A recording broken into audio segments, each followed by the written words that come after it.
안녕하세요. 시크마케터 조사장입니다. 다시 돌아왔습니다. 제가 요즘에 상담을 많이 다니는데요. 상담을 갈 때마다 이제 늘 말씀드리는 게 있어요. 변호사 마케팅의 트렌드. 오늘은 그거에 대해서 조금 전체적으로 다시 한번 설명드릴 수 있도록 하겠습니다. 자, 시작하겠습니다.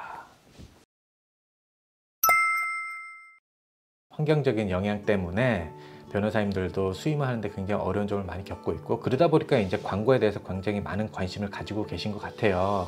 저희한테 문의도 많으시고, 저희가 상담을 늘 갈 때마다 이제 변호사님들의 니즈를 좀 분석을 해가지고, 그리고 변호사님 요구사항을 많이 듣고 있는데, 그거에 별개로 지금 현재 2020년 변호사 마케팅은 어떤 식으로 진행되고 있는지에 대해서 좀 설명드릴 수 있도록 하겠습니다. 크게 제가 한 3가지에서 4가지 정도로 구분을 해서 말씀드릴 건데요. 첫 번째, 요즘 트렌드는 바로 뭉쳐라, 그리고 양의 승부입니다.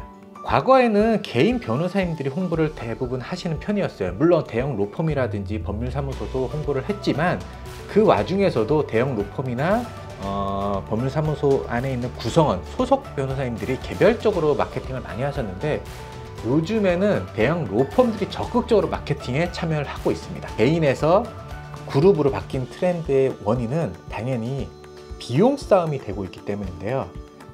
제가 이 법률 마케팅을 하기 시작하는 한 5, 6년 전, 6, 7년 전만 해도 월 기준으로 약 100에서 200만 원 정도면은 가시적인 성과가 나오는 마케팅이 가능했습니다. 하지만 지금은 마케팅을 하시는 변호사님들이 기하급수적으로 늘었고, 한 100에서 200만 원 정도 규모의 예산으로는 사실상 거의 차별화나 성과를 이뤄내기가 어려운 시점까지 왔어요. 결국 이 비용의 증가는 변호사님 개인보다는 법무법인 또는 법률사무소 등의 이름으로 홍보를 활성화시키게 되었고, 그 결과 이제 브랜드 싸움이 되고 있습니다.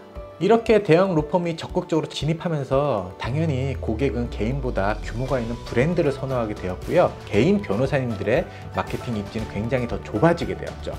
그러다 보니까 개인 변호사님들도 이제 우리 혼자 하는 것보다는 개인 변호사님들 여럿이 뭉쳐서 법인 전환을 해서 하나의 법인으로 만들어서 마케팅을 한다거나, 그런 좀 규모의 경제, 규모의 마케팅으로 좀 변해가는 것 같아요. 두 번째는 극과 극, 중간이 없다. 극과 극, 중간이 없다. 이게 과연 무슨 말일까요? 앞서 첫 번째 언급한 내용의 연장선상인데, 마케팅 비용의 폭발적인 증가로 과거의 고가로 생각되던 한 200~300만 원대 마케팅 비용이 사실상 의미가 없어졌어요.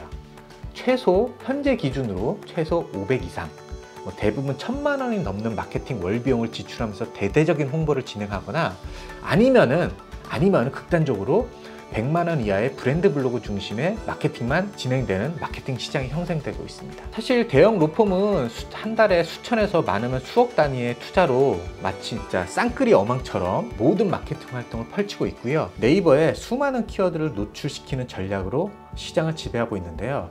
이런 활동을 하지 못하는 실질적으로 작은 규모의 법률사무소나 개인 변호사님들은 규모의 경제에서 이길 수가 없거든요. 대형 로펌하고 붙었을 때 당연히 마케팅 효과가 굉장히 떨어질 수밖에 없습니다. 그러다 보니까 차라리 그 비용을 많이 투자하기보다는 내실을 기하는 100만 원 이내의 브랜드 블로그 중심의 활동을 많이 하고 계시고요. 이 브랜드 블로그 활동을 하다 보니까 아무래도 이제 주요 키워드는 배제한 서브 키워드들, 예를 들어 부산이라 하면은 부산 변호사보다는 부산 변호사 추천 등과 같은 상대적으로 경쟁이 낮은 키워드들을 집중 공략해서 가성비 중심의 마케팅 전략을 추진하고 계시거든요. 물론 이렇게 했을 경우에 어느 정도 단기간에 효과를 보기는 다소 힘들고, 좀 시간을 갖고 롱텀으로 이제 마케팅 플랜을 짜게 되고요. 가성비 중심의 마케팅 전략을 추진 중에 계십니다. 세 번째, 마케팅 회사가 알아서? 아닙니다. 이제 변호사님들이 직접 활동을 하고 계십니다. 예전에는 마케팅 회사한테 일정 금액을 맡기고 그냥 알아서 해주세요, 이런 게 일상적인 그 계약 방식이었어요. 물론 지금도 그렇게 많이들 하고 계시고, 하지만 이제 마케팅 회사는 아무래도 한계가 있습니다.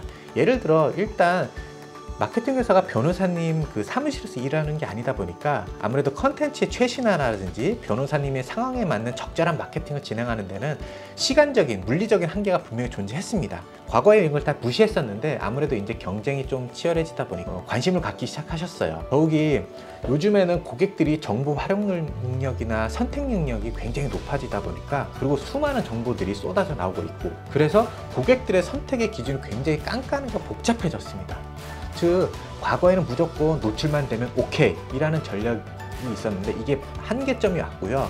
고객들은 노출된 컨텐츠를 보고 다시 변호사 이름이나 법무법인 이름을 재검색하고 홈페이지, 블로그 또는 SNS에 나오는 해당 변호사님들의 변호사님 혹은 법무법인의 컨텐츠를 다시 확인한 후에 결정을 하는 경우가 굉장히 많아졌어요. 그에 따라서 변호사님 또는 법무법인에서도 마케팅 담당자를 두고 홈페이지 관리나 블로그 관리 또는 가장 중요한 특히 많이 하시는 SNS 관리를 직접적으로 운영하시면서 고객의 눈높이에 맞는 활동을 많이 하고 계시거든요. 과거에 알아서 해주겠지가 아닌 대행사의 역할과 법무법인의 역할을 따로 정리해서 각자가 같은 기획 틀 안에서 함께 움직이고 서로 부족한 부분을 보완해 나가는 형태로 진화한 거죠. 마지막 네 번째, 다다익불. 다다익불, 이게 무슨 말일까요? 한마디로 블로그는 많으면 많을수록 좋다 라는 것입니다. 과거에는 브랜드 블로그는 사실상 한 개 정도만 운영하고 상위 노출 전략을 많이 하셨어요. 그런데 이 상위 노출의 난이도가 굉장히 높아졌고 비용도 굉장히 많이 오르고 가장 중요한 블로그 로직이 바뀌면서 한 개 블로그보다는 2개 이상, 많게는 5개 이상의 블로그를 운영하는 게 로직상으로 효과적이다 보니까 다다익불 현상이 굉장히 증가하였습니다.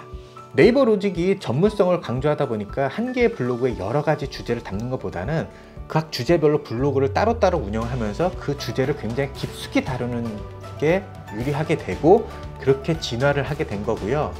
예를 들어 만약에 한 달에 50개 포스팅을 한다고 가정하면은 한 개의 블로그에다가 50개를 포스팅하는 것보다는 5개 블로그에다가 10개씩 분산해서 올리는 것이 노출에 좀 더 유리하게 됐습니다. 물론 이건 조금 더 상황에 따라 다르긴 하지만요. 그래도 가급적이면은 저희 같은 경우도 한 개의 여러 주제를 담기보다는 여러 블로그에 각각의 좀 분산해서 담는 것을 추천을 해드리고 있어요. 그 이유는 제가 일전에 말씀드린 블로그 로직에 대한 유튜브 내용이 있는데 그거는 이쪽인가요? 이쪽인가요? 제가 위에 올려놓을 테니까 그걸 확인하시기 바랍니다. 지금까지 2020년 현재 기준으로 변호사님 마케팅의 트렌드를 말씀드려 봤는데요. 한 4개 정도로 정리를 해봤습니다. 이 모든 걸 근데 한마디로 요약하자면 바로 돈싸움이 되고 있다는 겁니다. 확실한 거는 이제 쉽게 마케팅을 해서 쉽게 돈을 벌 수 있는 구조는 분명히 아닙니다. 투자한 만큼 매출을 뽑기 위해서는 그만큼 더 많은 투자가 이루어져야 되는 상황이고요. 이 트렌드는 아마 당분간 계속 지속이 될 것 같다는 생각이 듭니다. 참고로 이런 트렌드가 이미 정립된 곳이 과거, 지금 현재도 그렇지만 의료 쪽이었어요.